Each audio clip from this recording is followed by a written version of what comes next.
kejadian di Kota Pagaralam terekam CCTV. Pelaku yang sama beraksi 2 kali di tempat yang sama dan menyebabkan korban alami kerugian 40 juta rupiah.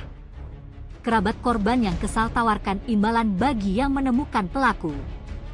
Pelaku yang diduga seorang perempuan diketahui telah melakukan pencurian pada Sabtu sekitar pukul 11 waktu Indonesia Barat. Kerabat korban, Reno, mengungkapkan kekecewaannya atas kejadian ini.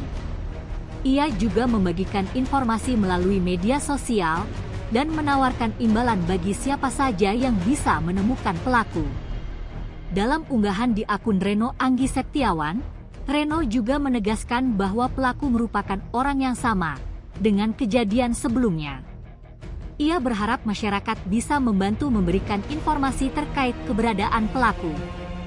Hingga saat ini, Sumselupdate.com belum mengetahui korban sudah melapor ke pihak berwajib atau belum, berdasarkan rekaman CCTV yang ada.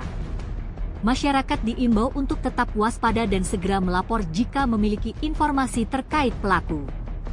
Tim Liputan Sumsel Update TV melaporkan.